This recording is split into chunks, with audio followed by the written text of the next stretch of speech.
Hello everyone, welcome to Unshackling Sudokus and Puzzles. I'm here to solve a clone shape Sudoku that was created by Joseph Howard. Originally, this Sudoku was part of the playoffs, Sudoku playoffs that was conducted in the recently concluded World Sudoku and Puzzle Championships at Toronto, Canada.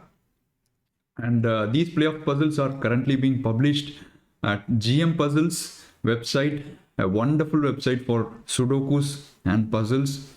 I will add a link to the website in the description of the video. Please do check out the website. It has some high quality Sudokus and puzzles. Also, do remember to visit the store option at the top of the website. The store has PDFs of some Sudokus and puzzles authored by some of the greatest authors that you can see presently. So please do check out the GM Puzzles website. And we thank GM Puzzles for giving us permission to cover this Sudoku that was part of the playoff puzzles, and also to the author for creating such a wonderful Sudoku. I've already solved the Sudoku and I'm simply impressed by the solve path. So I hope you enjoy this video. The link to solve this is in the description of the video. Please do give it a try and come back and watch the video. Now let's move on to the rules of the Sudoku. Insert a number from 1 to 9, standard Sudoku rules, so that each row, column and bold region contains 1 to 9. So just your standard Sudoku rules apply, right?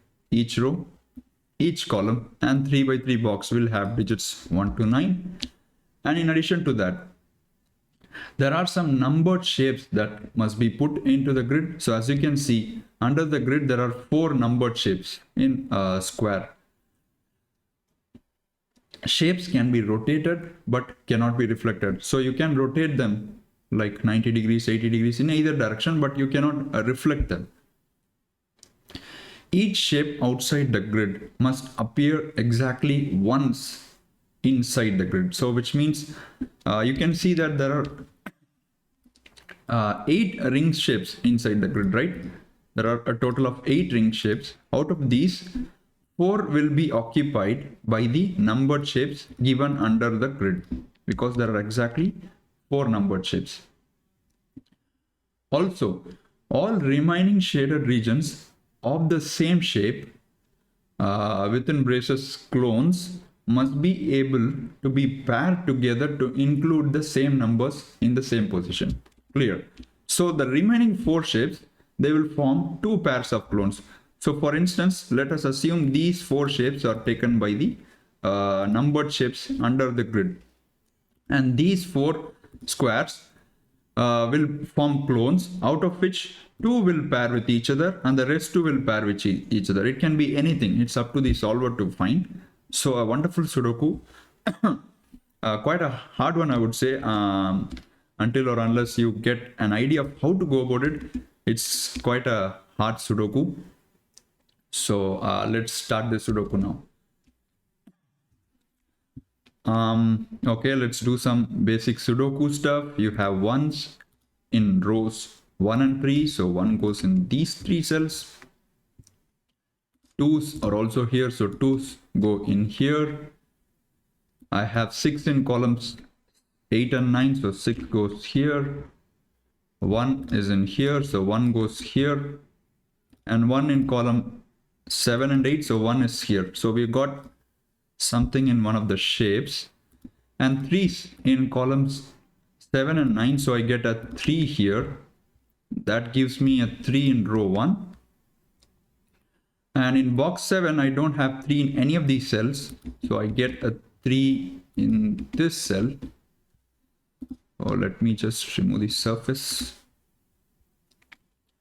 Now 3 in column 1 must be in one of these cells. Okay.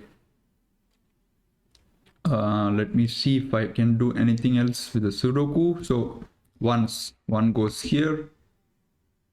6 goes here.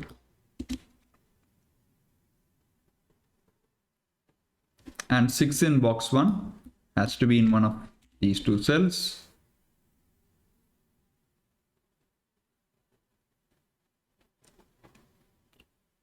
and 2 in column 2 must be going here.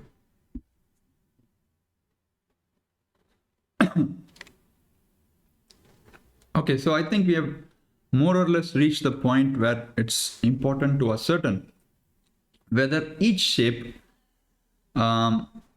instead of saying shape, I'll call it a square, right? Whether each of these squares is part of a numbered shape or part of a clone. That is the important thing that you need to ascertain while solving this Sudoku. But before that, we'll also make a small noting that 6 will be in one of these shapes, in this shape to be exact.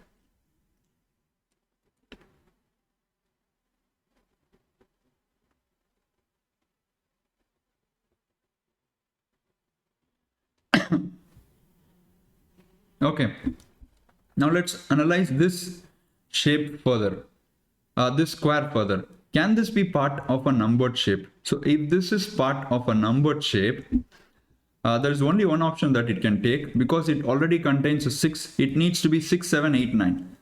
But the moment you put 6, 7, 8, 9 here, remember that row 2 of box 2 also takes 1 and 2. So if you take 6, 7, 8, 9 here, then both 1 and 2 will be forced here and we have a problem. So clearly this is part of a clone and not a numbered shape, because you can see that only one of the numbered shapes have a 6 in them and it has to be this one. So clearly it's not a numbered shape. So it has to be a clone, and let me use green for a clone. So meaning this will be paired with one of the other squares in the grid. Okay. So what do we do next?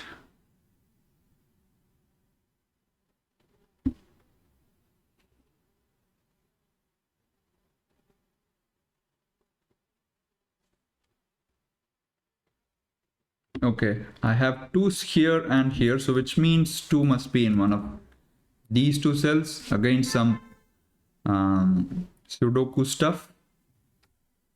So I'm looking at this shape now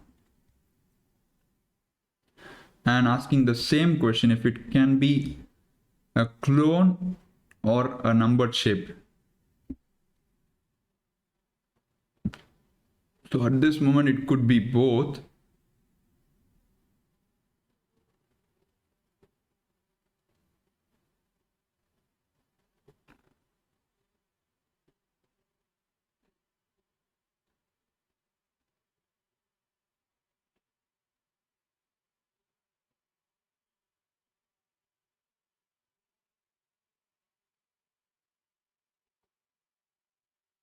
So there's something interesting here. Look at this numbered shape and just look where it can go in the squares. So obviously this square is eliminated because you have 3's here, and this square is also eliminated because of the 3's, and the bottom 2 squares are also eliminated because of these 3's. So this is also eliminated. You have a 3 here, and now we are left with, okay, this is also eliminated because of these 2's. So which means either this square or this square will be part of this numbered shape. Now that is interesting. Okay, now you can eliminate this shape too by thinking a bit. You have 1 and 3 in column 7, right? But here you can see that 1 and 3 are diagonally placed. So meaning if you have a 1 this side, 3 will be the other side. And if you have a 3 the one side, 1 will be the other side. So no matter what, there will be a 1 or a 3 here if this is 1, 2, 3, 4. So clearly this is not a 1, 2, 3, 4 because of the point I just said. So which means this square right here has to take 1, 2, 3, 4 in some order. And which means 3 is forced here, the only place for a 3 to go. So let me use some different color for, a numbered shape. Clones I'll highlight in green and numbered shapes I'll highlight in blue. I hope it's not too much distracting. Right, so I placed a 3 here. Now let's go clockwise. Obviously it's rotated by 90 degrees.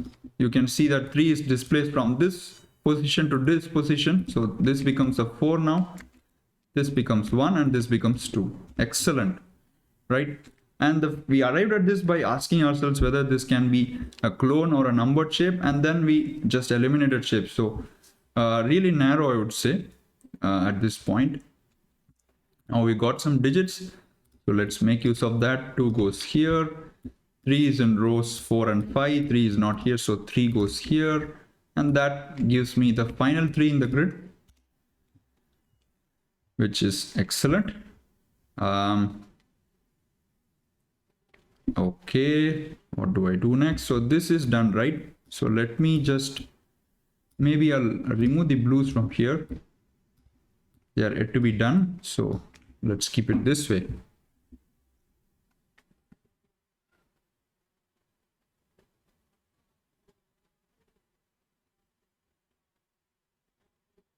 Okay,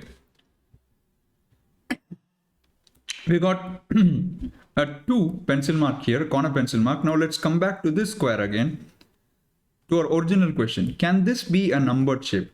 So it has a 1 inside it.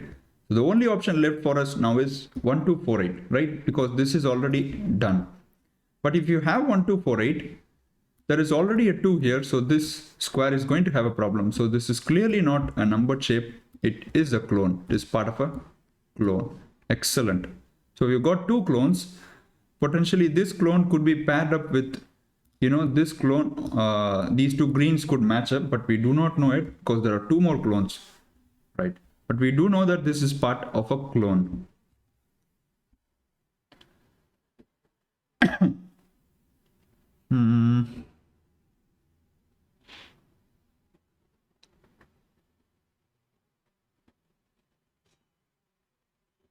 Okay, so some other small thing that you can do at this point. So look at this 2's here. So 2 is getting forced into this shape now, right? Now the only option left for me, if this were part of a numbered shape, if this square is part of a numbered shape, is look at these 3 numbered shapes. Only one of them has a 2 inside it. So this becomes 1, 2, 4, 8 instantly, right? But you have 1s in rows 7 and 8. So clearly this cannot also be a numbered shape. So this is also part of a clone. So this is more or less the path that you need to hit upon while solving. I don't think there is any other workaround this in this Sudoku. So we have identified 3 clones.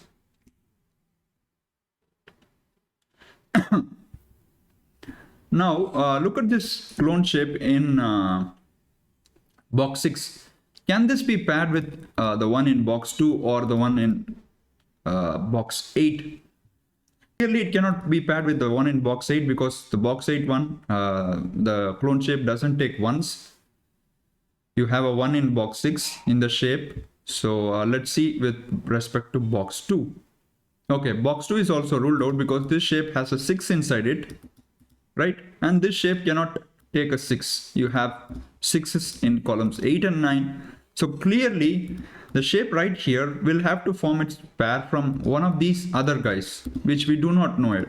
And which means the shapes in box 2 and 8 are pairing up with each other, right? Okay, and that should give us a lot of things. So this is not a 2 anymore because these shapes are exact match. They are clones. So 2 is eliminated here. So 2 is in one of these 2 cells, which means 2 is in one of these 2 cells, gets eliminated here. And we also have a 6 in here, which means 6 has to be in this shape and it is forced here, right? And that forces 2 in here. So which means these 2 will be 2 and 6 right away because of the clones. Excellent, guys. Beautiful, right? Just wonderful to see the numbers spread through here. This is a 1 by Sudoku. And then I have ones not being here. So 1 goes here and that puts a 1 in here.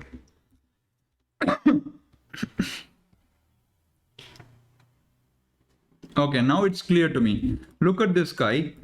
Which other shape can take a 1 in this bottom right cell? Can't be this cell, can't be this cell, can't be this cell because of this one, can't be this cell because this is already paired here. So the only shape left with me is this. So, and this is also a clone now. Right. which means I've identified my 4 clone shapes. The rest also all have to be numbered shapes, right? They have to be numbered shapes. Right, so the first part of the puzzle is done. Now it's about solving, which is equally important and equally challenging. Okay, so what do I do here? 6 that can be placed instantly in this cell by Sudoku. That forces 6 in one of these 2 cells.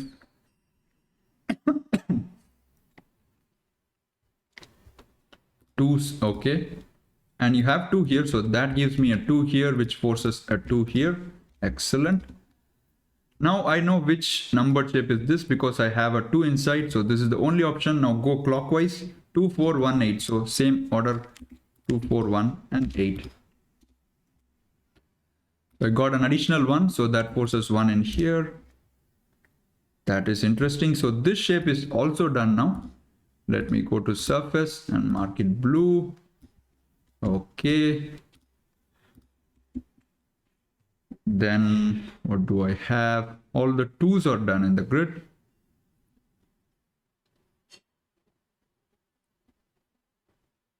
So perhaps maybe it's time to look at the remaining numbered shapes, because once we place them in here, that's going to really give us a lot of progress. So these 2 shapes basically contain 5 different digits, which are 4, 6, 7, 8, 9, right? So which means these cells right here in box 5 cannot take a 5. So only place for 5 is this. 8 doesn't go here, so 8 goes here. That puts 8 in here.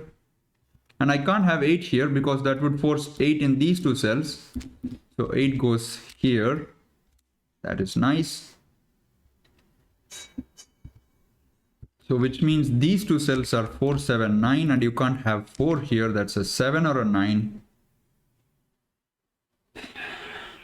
Okay, the moment you do this, the moment you write these pencil marks, look whether this square can take 6. If you do have a 6 here, let me do that in red. 6 here forces 7 here, 6, 7, 8, 9, and that would force 8 here, right? Which is clearly not possible. So which means I have only one option with me, and that is this numbered shape. So either 6, 7, 8 or 9, or 6, 7, 8 or 9. Excellent. So this is the 6, 7, 8, 9, and this is the 4, 7, 8, 9, right? So which means I can place the 6 here, forces the 6 here, and now this shape is done. 6, 7, 8, 9. And that 7 gives me a 9 here and a 4 here. Now the final shape is also completed. 4, 9, 7, 8, right? 7 and 8. This is 8 now for the row. This will be a 5 and a 7. This will be a 4. This will be 5, 9. And this shape is, this square is paired up with this guy. So that's a 4. Gorgeous, right? I mean, I don't think the logic can get any better than this, guys. Really sweet solve. Extremely fond of this Sudoku. Really enjoyable. So I have a 9 here. That's a 5. That's a 9. That's a 5. That's a 9. 2, 3, 4, 1, 6, 7, 8. This will be a 5 and a 9. These will be 4, 7, 8. 4 can be placed here now. This is 7, 8. This is a 5, 9. Let's finish off row 1, 7. And 5 here gives me a 9, 9, 5. This is 8. 7, 5 can be placed. This is 5 to complete the column. This will be 7 because you can't have 7 here. And now these 3 cells are 4, 8, 9. These 3 cells are 4, 5, 7. So I have 4, 5, 7 here because these clone shapes pair up. And 7 doesn't go here. So 7 is eliminated here. So 7 is eliminated here because this cell corresponds to this cell in the clone. 7 is forced here. That forces 7 here. That forces 7 here. Oh, why is that happening? This is a 7. So which means this is a 7. This is an 8. I have a 5. 1 2 3 4 6 7, so that's a 9. That is a 5 8. All right, 8. Remove the 8. Okay, let's finish off this column, and this will be a 5, so that's 8 5 4 9 8 4. That gives the 4 here. Why is that coming? I don't know why this guy is coming simultaneously. So that's a 4, that's a 5. Oops, that's a 5 is what I meant. And this has to be a 9. And with that, we have completed this wonderful Sudoku by Joseph Howard. Really an exceptional one. In fact, I wish to add here that the remaining 9 other playoff puzzles were also a great joy to solve, and they have been solved on shared on the website by Thomas Snyder. So please do give it those a shot too. They're all really high quality puzzles, and for me this puzzle stood out both in terms of its quality and in terms of its logic. So wonderful Sudoku, because there was something new for me in it too, in the sense that asking like what each shape can be, which you don't normally get to do in a Sudoku. So hope you enjoyed this video. Please do subscribe to the channel and remember to hit the like button. We'll see you soon. Bye bye.